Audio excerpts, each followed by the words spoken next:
Hello बच्चों, मसलीनियस exercise कर रहे हैं अजकल आप कंपलैक्स नंबर चैप्टर की। वो बच्चों दो नवे ऑपरेशनस ने ऑन कंपलैक्स नंबर जोड़े बच्चों मैं तुम्हें अज एक्सप्लेन करने हैं। वो बेस्ड आप सम भी करा। एक बच्चों modulus of a complex number, जिदा बच्चों तुम डेफिनेशन नज़र आ रही है मॉडुलस की।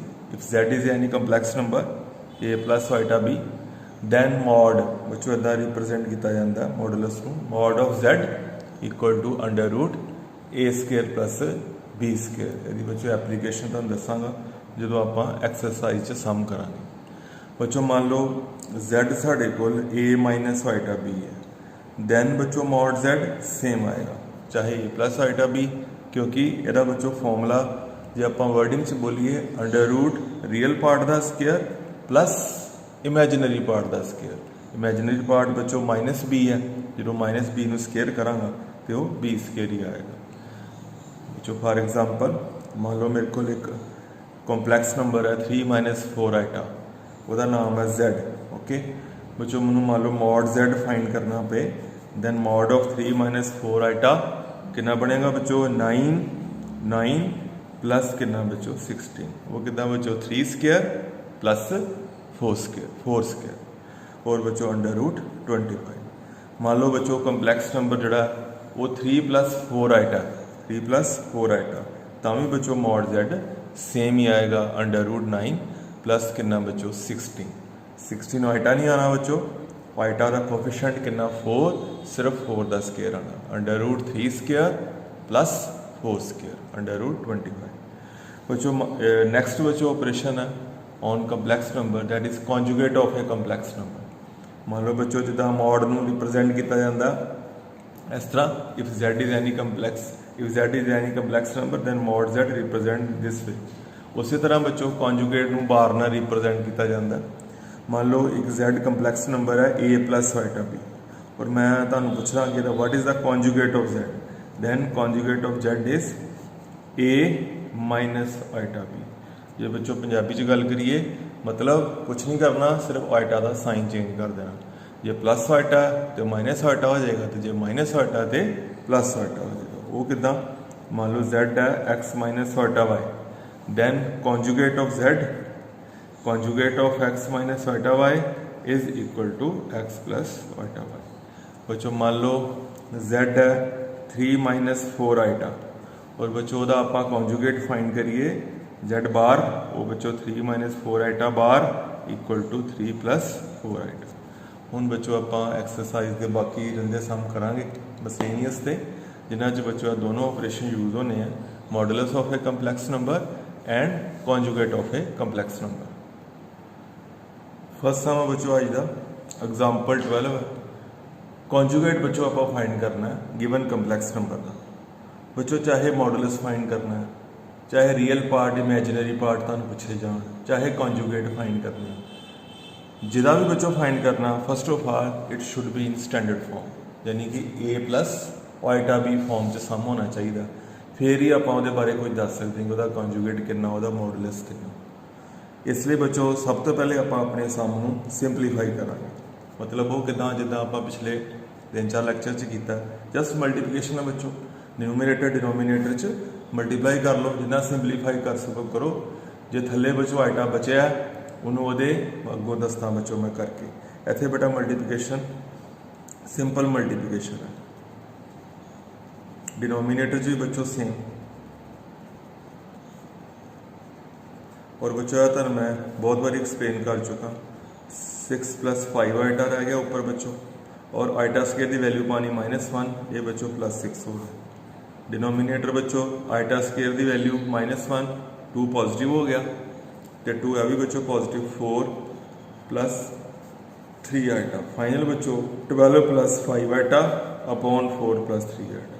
पर बच्चों अजे भी है A plus iota B form च नहीं, फिर ही अपन पूछा कि गया कॉन्जुगेट फाइंड करना। फस्ट ऑफ ऑल बच्चों सम नूं की करांगा हुण 4 प्लस 3 आइटा का जोड़ा बच्चों आइटा का साइन चेंज करके ऊपर थले की कर दाँगा मल्टीप्लाई। यदा बच्चों परपज़ की है ताकि थले आइटा खत्म हो जाए, जां कह लो ये की फायदा होएगा जो साडा सम है वो A plus iota B form च कन्वर्ट हो जाएगा। ये बच्चों तुहानूं सारी गल्लां पहले भी दस चुके हैं। 4+3 आइटा नूं खत्म करने वास्ते ऊपर थले आपां 4-3 आइटा नाल मल्टीप्लाई कर देना। बच्चों Z बन गया 48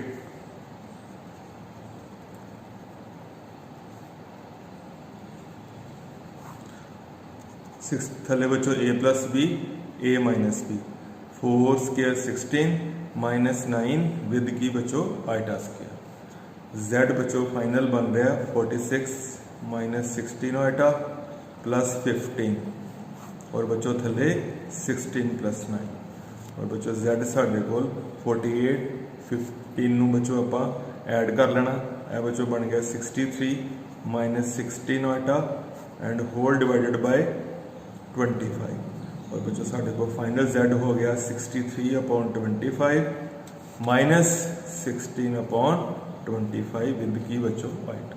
यह बच्चों साढ़े को A+ आइटा भी फॉर्म च आ गया। हुण बच्चों आपां अपना काम करांगे। सानू की कहा गया बच्चों फाइंड इट्स कॉन्जुगेट और बच्चों Z दा Z बार फाइंड करना और Z बार बच्चों कुछ नहीं सिंपल सेम रिजल्ट लिख देना बस आइटा वाली टर्म का साइन चेंज कर देना मतलब माइनस आइटा ये बच्चों हो गया +16/25 विद की बच्चों आइटा। जिथे प्लस आइटा होंदा बच्चों मैं नैगेटिव कर देना ही वो साडा Z बार या कह लो कॉन्जुगेट आ जाए। बच्चों मैं नेक्स्ट सम मिसलेनियस एक्सरसाइज का करा रहा क्वेश्चन नंबर 12। बच्चों मिसलेनियस थोड़ी मैं सीक्वेंस जी है बच्चों वो डिस्टर्ब कर रहा थोड़ी जी इस करके कि तुहानूं थोड़ी समझ ज़्यादा लगे। मैं बच्चों तुहानूं हुणे एक्सप्लेन किया मॉडुलस एंड कॉन्जुगेट। ये बच्चों कॉन्जुगेट दे बेस्ड ही सम है। दो पार्ट्स है बच्चों। फर्स्ट पार्ट सानूं पूछा गया रियल पार्ट बच्चों किदा Z1 multiplied by Z2 upon Z1 बार यदा बच्चों रियल पार्ट पता करना। बच्चों मैं इदा करदा पहले मैं चीज़ क्रिएट कर लेना Z1 × Z2 अपॉन Z1 बार। बच्चों मैं पहले यदी वैल्यू क्रिएट कर लेना जो बच्चों का फाइनल आंसर आएगा वो फिर दस देंगे कि रियल पार्ट कितना वही साडा आंसर होएगा। Z1 × Z2 बच्चों Z1 given 2 minus iota into Z2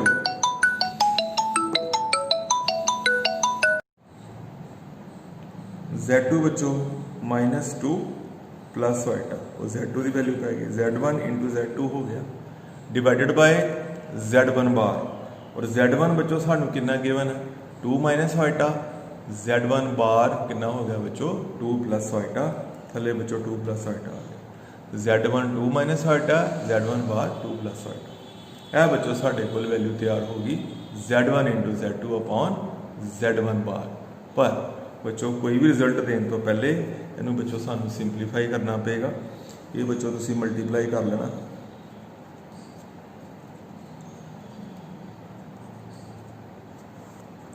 divided by same iota square की वैल्यू बच्चों -1 +1 हो गया। फाइनल साढ़े को बन रहा -3 + 4 iota divided by 2 plus iota. ये बच्चों कौन है Z1 × Z2 अपॉन Z1 बार। पर अजे बच्चों प्रोसैसिंग की लोड़ है। आप 2 प्लस आइटा नूं कह लो खत्म करना है आप न्यूमरेटर डिनोमीनेटर च 2 माइनस आइटा नाल मल्टीप्लाई कर देंगे to get the result in standard form.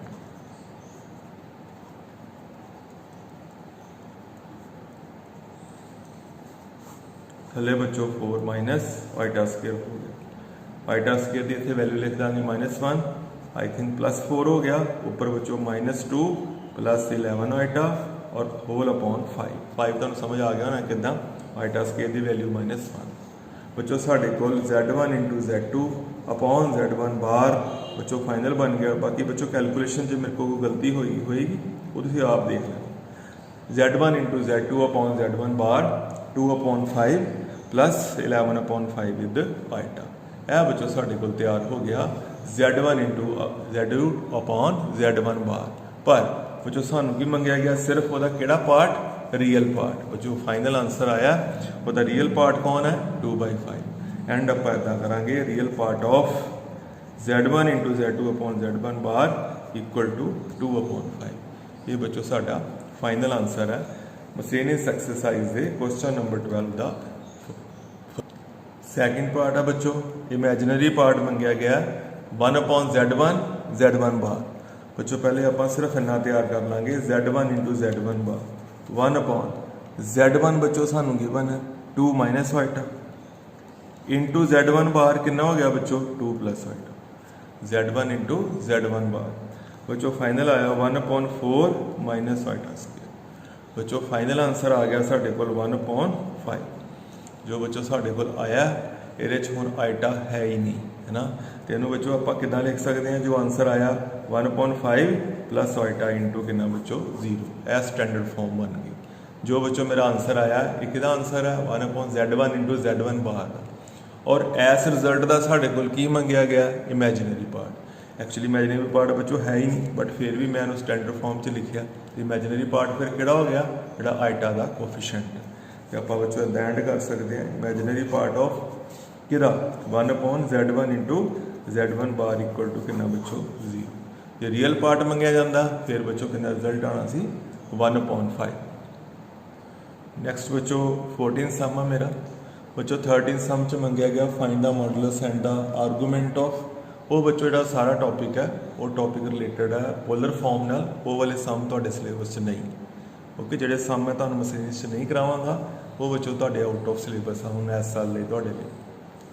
लो बच्चों नैक्सट स्टेटमेंट ऑफ 14 टारगेट बच्चों फोकस करना है एक्स फाइंड करना है तो वाई फाइंड करना है सानू गिवन की है बच्चों। नैक्सट लैफ्ट हैंड साइड से समझो एक expression x - iota Y into 3 + 5 iota क्या गया बुक च की है इक्वल टू है कि इक्वल टू है कॉन्जुगेट ऑफ कि कॉन्जुगेट बच्चों -6 - 24 आइटा बच्चों सानू गिवन है इतने लिखांगे according to statement x - iota Y into 3 + 5 iota बच्चों इक्वल टू -6 - 24 आइटा दे नहीं गिवन कि गिवन है वो कॉन्जुगेट दे गिवन है ओके। जोड़ा बच्चों वर्ड है कॉन्जुगेट ऑफ दिस वह मतलब की हो गया -6 - 24 आइटा का कॉन्जुगेट मतलब वो बार दे इक्वल। तो टारगेट की है बच्चों एक्स वाई फाइंड करना x - iota y multiplied with 3 + 5 iota equal to बच्चों -6 - 24 आइटा बार इनू बच्चों लिख सकते हैं -6 + 24 आइटा बच्चों नैगेटिव दा की हो गया बच्चों positive this thing equal to this. Target की है बच्चों एक्स वाई फाइंड करना। दो मैथड है बच्चों उन्होंने मल्टीप्लाई करके रियल इमेजिनरी सैपरेट करके भी किया जा सकता है जां इदा भी किया जा सकता है x - iota y equal to बच्चों हो गया -6 + 24 आइटा डिवाइडेड बाय दिस मतलब कौन 3 + 5 आइटा। हुण बच्चों राइट हैंड साइड पर फोकस करना जोड़ा बच्चों राइट हैंड साइड है वो बच्चों डिनोमीनेटर सानू हुण आइटा नज़र आ गया बच्चों जे मान लो 3 + 5 आइटा ना हुंदा फिर सीधा ही x equal to -6 and -y equal to 24 but बच्चों इनू खत्म करना और तुहानू खत्म करना आंदा मैथड आप उपर थले 3 - 5 आइटा नाल मल्टीप्लाई करांगे आटोमैटिकली साढ़े को डिनोमीनेटर चो आइटा खत्म हो जाएगा बच्चों। मल्टीप्लिकेशन कर लेनी है उपर तो थले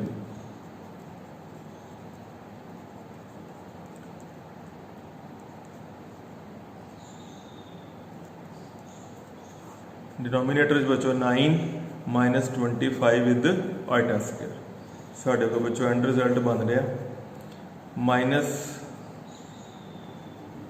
हाँ जी बच्चों तुहानू पता है इतने आइटा स्क्वायर की आप वैल्यू लिख देंगे आइटा स्क्वायर की वैल्यू बच्चों -1 120 बच्चों का हो जाएगा प्लस का 18 का दे बच्चों माइनस दे ये बच्चों साढ़े को 102 आ जाएगा +102 विद आइटा और बच्चों थले 9 + 25 फाइनल बच्चों x - आइटा वाई बन रहा 102 + 102 आइटा डिवाइडेड बाय बच्चों 30 कितना 25 + 9 34 बच्चों डिनोमीनेटर च आ रहा और बच्चों फाइनल रिजल्ट बन रहा x - iota y equal to बच्चों 3 + कितना बच्चों 3 आइटा 34 नाल 102 नूं बच्चों आप कैंसल कर दो। हुण बच्चों right hand side standard form च आ गई है लैफ्ट हैंड साइड पहला ही बच्चों x - iota y standard form च कंपलैक्स नंबर। हुण तुहानूं पता if a complex number equal to complex number real equal to real imaginary equal to imaginary बच्चों इतों साढ़े को रिजल्ट बन जाएगा बच्चों एक्स इज इक्वल टू कितना आ जाएगा 3 आ जाएगा और माइनस वाई आइटा का कोफिशिएंट लेफ्ट साइड पे कितना माइनस वाई और इक्वल टू बच्चों राइट हैंड साइड तो आइटा का कोफिशिएंट कितना 3 एक्स की वैल्यू 3 आ गई वाई की वैल्यू बच्चों कितनी -3 आ गई। नैक्सट बच्चों 15 सम है साढ़े को क्या गया सानू फाइंड करने वास्ते modulus of Z mod Z बच्चों फाइंड करना चाहे बच्चों आप मॉडुलस फाइंड करना है चाहे बच्चों आप ਉਹਦਾ ਰੀਅਲ ਇਮੈਜਨਰੀ ਤੁਹਾਨੂੰ ਫਾਈਂਡ ਕਰਨ ਵਾਸਤੇ ਕਿਹਾ ਜਾਂਦਾ ਜਾਂ ਤੁਹਾਨੂੰ ਕੌਂਜੂਗੇਟ ਫਾਈਂਡ ਕਰਨ ਵਾਸਤੇ ਕਿਹਾ ਜਾਂਦਾ। First of all complex number ਨੂੰ ਬੱਚੋ ਸਟੈਂਡਰਡ ਫਾਰਮ 'ਚ ਲੈ ਆਉਣਾ ਫਿਰ ਹੀ ਆਪਾਂ ਜੋ ਪੁੱਛਿਆ ਉਹ ਇਵੈਲੂਏਟ ਕਰ ਸਕਾਂਗੇ। Z ਤੋਂ ਮੋਡ Z ਫਾਈਂਡ ਕਰਨਾ ਬੱਚੋ ਜਸਟ ਤੁਹਾਨੂੰ ਜਦੋਂ ਮੈਂ ਸ਼ੁਰੂ ਕਰਾਇਆ ਦੱਸਿਆ ਸੀ if Z is equal to A plus iota B then mod Z equal to ਕੀ ਬੱਚੋ under root A square plus ਕੀ ਬੱਚੋ B ਸਕੁਅਰ। तो बच्चों Z ਨੂੰ पहले सानू स्टैंडर्ड फॉर्म च लिया पड़ेगा वो बच्चों कितना बच्चों देखो फस्ट ऑफ ऑल मैं एलसीएम कर रहा 1 माइनस वाइटा विद 1 प्लस वाइटा है बच्चों एलसीएम हो गया वो बच्चों उत्ते आ जाएगा 1 प्लस वाइटा होल स्क्वायर माइनस तो बाद 1 माइनस वाइटा होल स्क्वायर एलसीएम करना बच्चों तुहानू आंदा वो मैं एक्सप्लेन नहीं कर रहा कितना ये बच्चों final A square plus B square plus 2AB second whole square तो भी आप एक्सपेंड कर देंगे 1 square plus iota square -2 iota थले बच्चों A minus B A plus B बन गया 1 स्केयर माइनस आइटा स्केयर बच्चों Z साढ़े को बन रहा 1 -1 आइटा स्केयर की वैल्यू पाती plus 2 iota second bracket 1 -1 -2 iota और होर अपॉन बच्चों 2 तो समझ आ गया ना कि 2 क्यों थले आइटा स्केयर की वैल्यू -1 लिखती बच्चों साढ़े को आफ्टर कैलकुलेशन Z बच्चों बन रहा उत्ते 4 आइटा आ रहा 4 आइटा किमें बच्चों 2 iota minus minus plus 4 iota 4 iota whole upon बच्चों 2 और साढ़े को स्टैंडर्ड रिजल्ट बन गया बच्चों ओनली एंड ओनली 2 आइटा और बच्चों further A plus iota B form च कितना लिखी दा 0 प्लस 2 आइटा ओके बच्चों ये साढ़े को Z आ गया हुण बच्चों आप देखांगे सानू पुछया की गया जे मान लो सानू Z बार पुछया हुंदा कॉन्जुगेट पुछया हुंदा फिर रिजल्ट आए ने 0 -2 आइटा पर सानू बच्चों की पूछा गया find the modulus of the given statement या गिवन कंपलैक्स नंबर और बच्चों मॉड Z कितना हुंदा अंडर रूट रियल पार्ट दा स्क्वायर प्लस इमेजिनरी पार्ट दा स्क्वायर और बच्चों मॉड Z एंड विच बच्चों 2 आ गया। नैक्सट वीडियो बच्चों मैं ट्राई करांगा कि तुहाडा जिहड़ा ये एक्सरसाइज है जां चैप्टर है वो खत्म हो जाए।